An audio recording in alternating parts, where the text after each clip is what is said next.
કેન્દ્ર સરકારે ઘૂસણખોરી અને અન્ય કારણોસર વસ્તી વિષયક પરિવર્તનના પડકારોનો સામનો કરવા ઉચ્ચ સ્તરીય સમિતિની કરી રચના। સમિતિના અધ્યક્ષ તરીકે સુપ્રીમ કોર્ટના ભૂતપૂર્વ ન્યાયાધીશ જસ્ટિસ પ્રકાશ પ્રભાકર નાઓલેકરની કરાઈ નિમણૂક। કેન્દ્રીય ગૃહમંત્રીએ સોશિયલ મીડિયા પર આપી માહિતી। કર્ણાટક સરકારમાં મોટા ઉલટફેરના સંકેત। મુખ્યમંત્રી સિદ્ધરામૈયાએ આપી શકે છે રાજીનામું। ડીકે શિવકુમાર બની શકે છે મુખ્યમંત્રી તો સિદ્ધરામૈયા પ્રેસ કોન્ફરન્સ કરી રાજીનામાની કરી શકે છે જાહેરાત।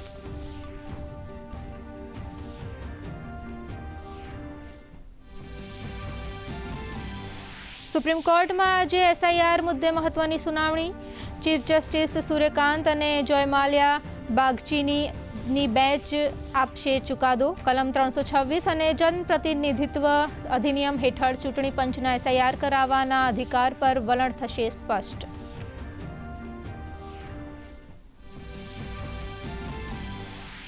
ઉનાળુ મગના ટેકાના ભાવે વેચાણ માટે આજથી ઓનલાઈન નોંધણી શરૂ। આગામી 10 જૂન સુધી ફિંગરપ્રિન્ટ કે ફેસ ઓથેન્ટિકેશન દ્વારા ગ્રામ્ય સ્તરે જ વિનામૂલ્યે કરાવી શકાશે રજીસ્ટ્રેશન। જરૂરી દસ્તાવેજો આધાર કાર્ડ, બેંક પાસબુકની નકલ, જમીનના અદ્યતન 7, 12 અને 8અના ઉતારા ખેડૂતો સાથે રાખવા જરૂરી। પ્લેન ક્રેશમાં તૂટેલી હોસ્ટેલની જગ્યાએ સિવિલમાં બનશે નવી super speciality married PG hostel.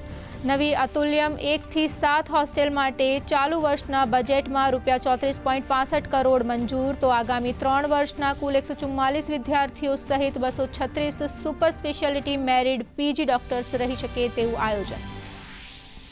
રાજ્યમાં ગરમીનો પ્રકોપ। આગામી 3 દિવસ બાદ મહત્તમ તાપમાનમાં 2 થી 3 ડિગ્રી ઘટાડો થવાનું હવામાન વિભાગનું અનુમાન તો 30 મેથી 1 જૂન સુધી રાજ્યમાં વીજળીના કડાકા સાથે વરસાદની વકી।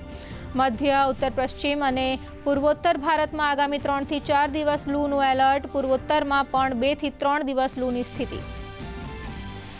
દક્ષિણી લેબનનમાં હિઝબુલ્લાના ઠેકાણા પર ઇઝરાયેલનો હવાઈ હુમલો। યુદ્ધ વિરામની ઘોષણા છતાં બંને પક્ષો વચ્ચે તણાવ યથાવત। હુમલામાં 31ના મોત, 40 ઘાયલ। મૃતકો અને ઘાયલોમાં બાળકો અને મહિલાઓ સામેલ।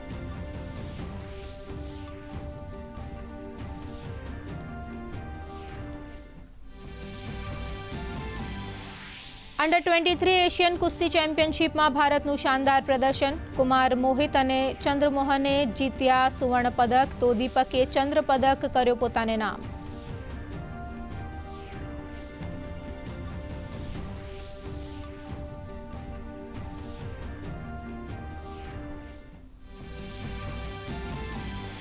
બેંગલુરુ સતત બીજી વાર પહોંચી આઈપીએલ 2026ની ફાઇનલમાં। ક્વોલિફાયર 1માં ગુજરાતને 92 રને હરાવ્યું। કેપ્ટન રજતે બનાવ્યા નોટ આઉટ 93 રન।